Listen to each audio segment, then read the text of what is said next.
예. 그 다음에 두 번째, 우리들이 달라질 겁니다. 우리들은 그때 노무현 대통령 됐으니까 됐어, 끝났어 하고 저부터도 노사모 이거 기득권 조직이 안 되니까 조직 해체해. 그리고 다 생활정치로 시민으로 돌아가자 이렇게 하고 갔어요. 그런데 공격을 당했지 않습니까? 한마디만 더 하면 네. 예전에는 노무현 대통령 돼서는 뒤로 물러나자 우리가 전부 다 제가 그렇게 나섰지만은 저는 그 경험이 있어서 이렇게 안 나오던 유튜브에 나오는 이유가 그겁니다. 이 끝까지 지켜야 된다. 힘을 줘야 된다.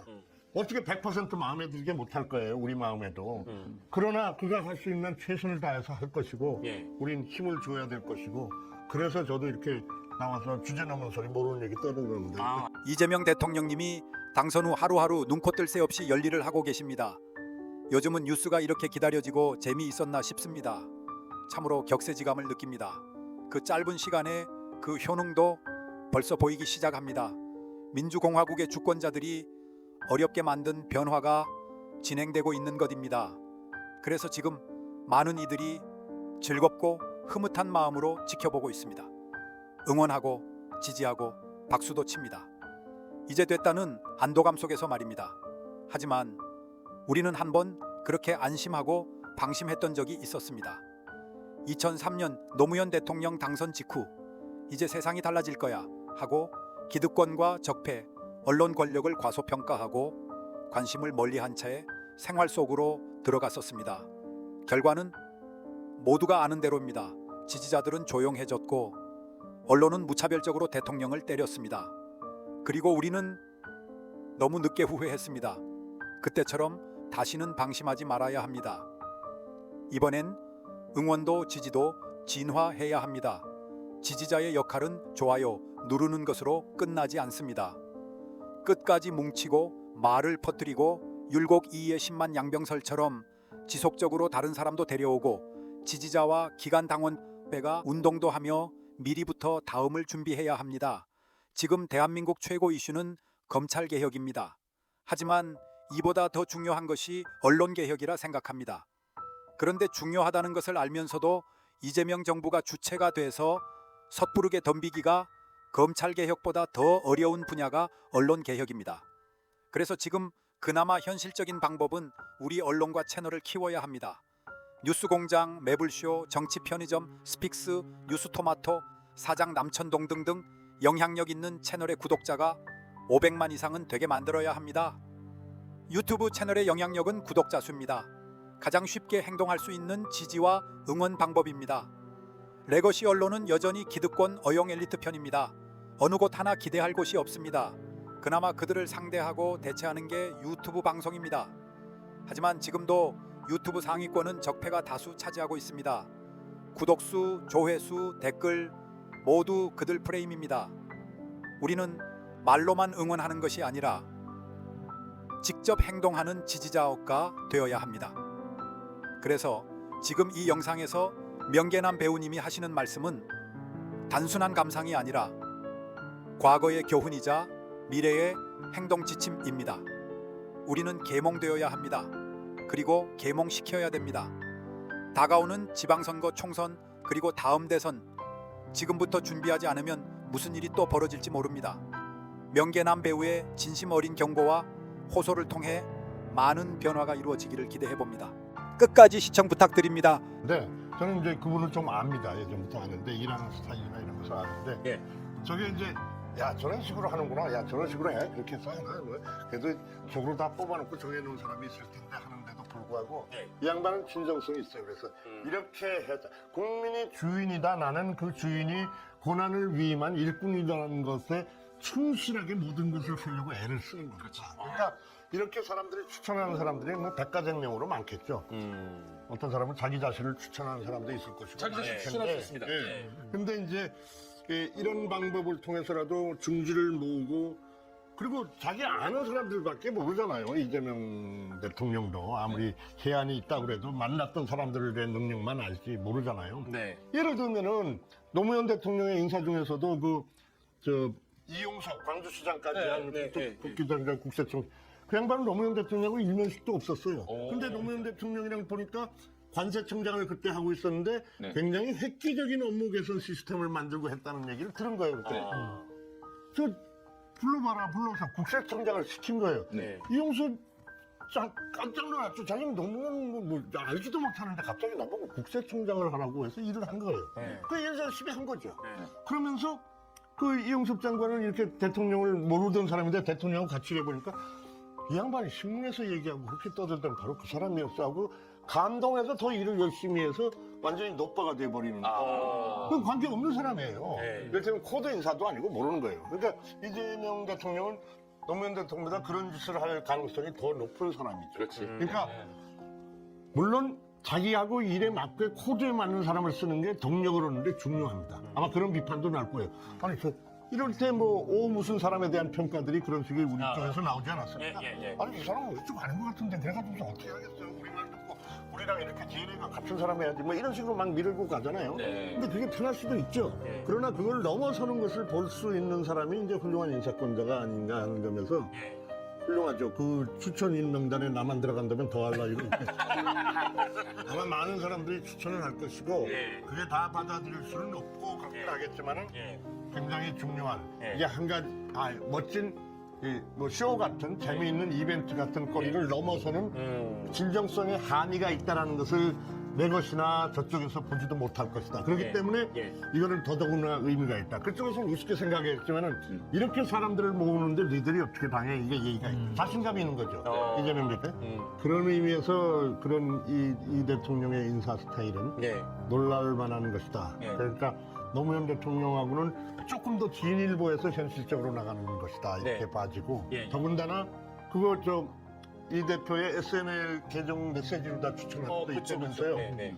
그러니까 이게 놀라운 겁니다. 노무현 대통령이 계셨으면 우리끼리 그런 얘기였어요. 노무현 대통령이 계실 때 이 SNL이 활성화되고 SNS가 활성화되고 트위터가 있고 그랬으면은 이 양반은 진짜 대단했을 거다. 나셨겠지. 한번 나셨을 오늘 아침 국민 여러분, 오늘 조선일보에 이런 기사가 났는데 이것은 사실과 다릅니다. 사실은 어떻게 되었냐 하면요, 이렇게 다 하셨을 거예요. 대단히 좋아하시고 하셨을 것이고, 이를테면 예전에 트럼프가 하듯이 하루에 100개, 200개씩 트윗을 올리고 막 하듯이 그게 그쪽은 이제 여러 가지 다른 용도로 써먹지만은 이게 소통과 직접 소통. 그러니까 외국과 이런 이 비난 오다가 이제 레거시 미디어들이 하는 것들을 직접적으로 이제 할 수 있는. 근데 이재명 대통령은 아마 직접 소통이 많아지실 거라고 봅니다. 하나 더 이제 궁금한 게 사실 노무현 전 대통령 시대에 노무현 정부 시대의 진보 언론의 모습에 대해서 아마 우리 명 선생님도 기억을 잘 하실 거고 두 분 다 마찬가지일 텐데 지금 사실은 이재명 정부 출범 이제 일주일 됐는데 이재명 정부를 견제하는 단독 기사가 나오는 언론들을 보면 대부분 사실 진보 유권자들 민주 진보 지지 유권자들이 과거 일주일 전만 해도 윤석열 정부에서 가장 아프게 때렸던 언론사들이 많이 지금 이재명 정부를 검증한다는 기사를 내고 있거든요. 약간 그 노무현 정부 때 기시감이 든다? 그렇죠. 이제 이런 평가를 하시는 분들이 있는 것 같아요. 무시한 거예요. 네가 뭔데? 뭐 이런 것이 강했어요. 노무현 정부 때도. 그거는 지금 이재명 대통령을 향한 그 일부 언론이 지금 갈고 있는 칼날을 갈고 있는 모습에서도 좀 똑같이 느껴져요. 유사하게 느끼신다는 말씀이죠? 그러니까 말씀하셨지만 노무현 대통령이 나와서 그런 몇 가지 중요한 사건을 들지 않더라도 이렇게 딱 당선되고 나니까 취임하자마자 이쪽 진보 좌파 쪽에서는 민주노동당 계열이나 노동자들 계열에서는 아니 우리가 같이 신들어서 대통령 만들어줬는데 빨리 저 새끼들 거 다 뺏어와야 되는 거 아니야? 왜 안 뺏어와? 이 요구가 빗발쳤고 그 다음에 이쪽에서는 아니 어디서 무지랭이 같은 시골에서 검정고시 출신이 어쩌다가 바람 타고서 대통령이 돼가지고서 우리 거 다 뺏어가려고 그러네? 하고서 겁을 먹고서 공격을 하기 시작했어요. 그러니까 양쪽으로부터 취임 초기부터 공격을 당해서 고립무원의 상태가 된 거예요. 근데 그 근저는 자기 것을 뺏어간다고 하지만 네가 뭔데 이게 강했어. 운동권 엘리트 얘기가 있었어요. 내가 누구라고 딱 이런 거 최장집 경향신문 2대 그런지 맞죠? 있고 하여튼 다 그랬어요. 예를 들어 장기표 이런 사람들부터 해서 저랑 있었을 거 동시에.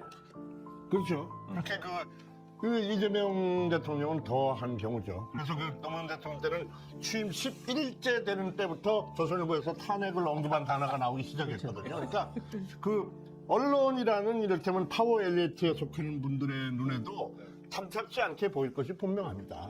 아니 무슨 뭐 저 중학교 동창도 없고 고등학교 동창도 없고 도시 빈민 노동자로 다 이렇게 살아서 자기가 이렇게 저 동네에서 만날 수 없는 친구였고 우리하고 부류가 다른 사람이잖아요. 분명하게 얘기해서 따지고 보면 우리도 그런 생각이 들지도 몰라요. 그런 사람이라고. 그러니까 저는 이런 생각을 합니다. 사람들은 왜 이재명을 미워하고 싫어할까? 사람들은 왜 노무현을 싫어하고 미워했을까?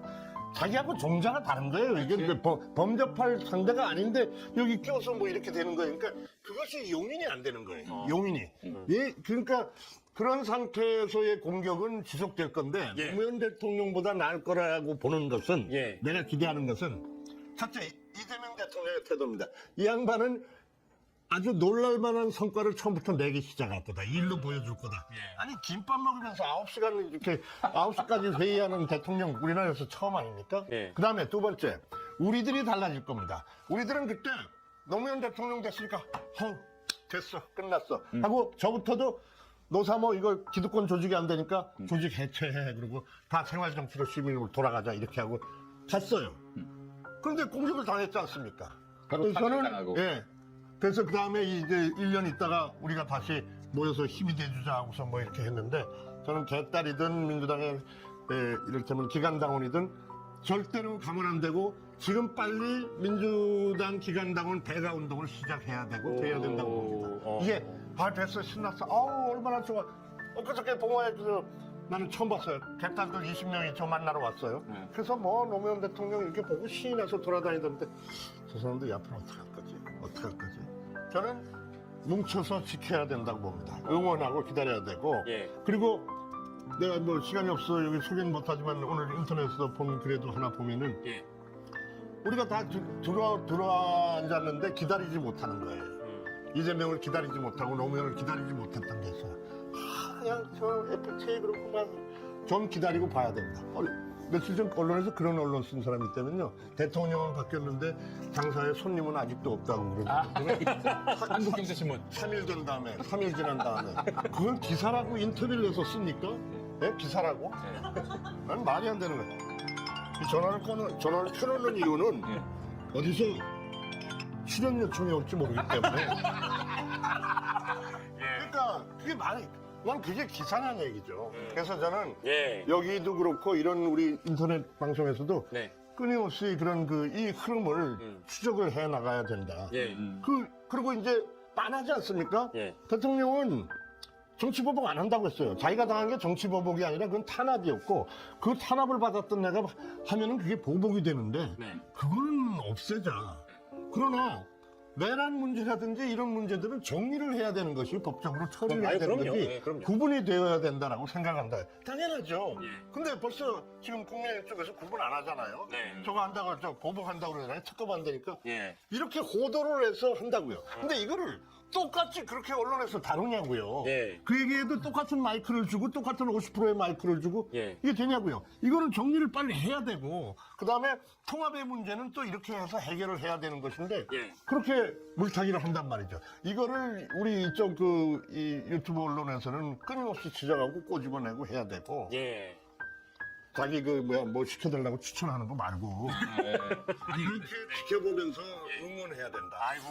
우리 명계남 선생님은 이제 참여정부 때부터 쭉 봐오셨는데 이게 사실은 기득권 대 반기득권 이제 대통령과 언론의 관계를 그렇게 설명할 수 있을 텐데 그렇다면은 이 미디어 지형이 달라진 게 없는데 우리가 언제까지 항상 이렇게 언론과 그렇게 기득권에 젖어 있는 언론과 다툼을 벌여야 되는가? 이 기본적으로 언론의 지형을 좀 바꿔가야 되는 것 아닌가 이런 얘기들도 나오고 있거든요. 유튜브가 알아서 잘하기를 바라는 차원에서 멈추지 않고 뭔가 구조 자체를 바꿀 수 있어야 하지 않겠는가라는 생각을 해보는데 저는 과제입니다. 그게 뭐 노사모로 상징되었던 노무현 대통령 시대의 인터넷에서의 그 물결 거기다가 이제 이렇게 바람을 일으킨 적이 있는데 그 이후에 저는 잘 모르지만은 그 인터넷 업계에서 노무현 대통령 당선 이후에 중간부터 들리는 정보가 저쪽에서 인터넷 쪽으로 굉장히 보강을 한다. 투자하고 한다는 얘기를 들었어요. 그래서 이거 방심하면 안 됩니다. 이런 얘기들을 유수한 사람들이 하더라고요. 근데 나중에 실제적으로 그랬어요. 투자하고 저쪽에서는 댓글 부대도 만들고 그런 것을 했고 우리는 느슨하게 그게 이렇게 돈을 들여서 하는 일이 아니야. 그건 자발적이라 해야 될 일이 그렇게는 조직되지 않아 하고 치부를 했거든요. 근데 이것도 도움으로다가 가능한 것이 돼버린 거예요. 아, 요즘 보십시오. 유튜브에서 1등부터 15등까지가 누굽니까? 저쪽이 다 하지 않습니까? 우리 예. 쪽은 한두 개가 있고. 예. 우리는 그 억지로 되는 거 아니야. 한번 해보라고 그래. 이렇게 하고 많은 경향이 있어요. 예. 근데 이런 느슨함이나 그 쓸데없는 진보의 오만함이 그치. 일을 그르친다는 거죠. 네. 저쪽은 끊임없이 해요. 말도 안 되는 얘기 가지고. 예. 평산마을 가봐요. 아직도 그러고 있어요. 그 왜 그럽니까? 그냥 돈이 되기 때문에 그런다고 하지만은 그 차이가 굉장히 이제 거리를 나중에 크게 벌어지게 할 수도 있는 거죠. 네네. 절대로 저는 이재명 대통령이 역대 가장 파워풀한 대통령으로 취임을 했음에도 불구하고 예. 길은 굉장히 멀고 험하다. 그리고 그 공격이나 저항을 시할 것이다. 네. 이재명 대통령 요즘에 저항이 없으면 개혁도 없다는 말이 있지만은 그럼에도 불구하고 지치지 않고 이 사람은 갈 거예요. 이 대통령은. 예, 예. 왜냐면 뒤에 뭐가 없기 때문에. 그렇지. 뒤에 뭐가 없다. 저한테도 그런 얘기 했어요. 좀 편할 때 얘기할 때 저를 명장이라고 보니까 네. 아니 뭐 예전에 그랬어요. 전에. 예. 저는 뒤가 없습니다. 그러니까 저는 하고 싶은 일을 할 뿐입니다. 네. 아. 내가 무엇이 되기 위해서 살아온 사람이 아니라 예. 무엇을 하기 위해서 살아온 사람이기 때문에 예. 저는 뒤에 뭐 눈치 봐야 할 사람도 없고 아무도 없거든요. 그러니까 하는 거죠. 그러니까 그거를 저쪽에서 무서워해야지. 예. 이재명이를 우리가 괴롭혔으니까 저 괴롭힘 당한 사람이 저게 오죽하게 해서 내가 당했다고 생각하면 그러니 우리도 죽이도 못할 거야. 예. 이런 불안에 떠는 것보다 다른 생각을 하는 게 진짜 편하지 않을까. 예. 그렇지. 그런 짓 할 시간이 없는 사람이에요, 이 사람은. 예. 이래 좋아요, 그런 짓 할 구독, 시간이 없어요. 댓글 그건 단순한 버튼이 아니라 우리 정치의 생존 버튼입니다. 민주주의는 방심하면 무너지고 진실은 지키지 않으면 왜곡됩니다. 이번에는 절대 끝까지 뭉쳐서 지켜냅시다. 그리고 지금 이 영상을 널리 퍼뜨려 주세요. 여러분의 공유 하나가 또 다른 시민 한 명의 깨어남이 됩니다. 끝까지 시청해 주셔서 감사합니다. 다음에도 좋은 영으로 찾아뵙겠습니다.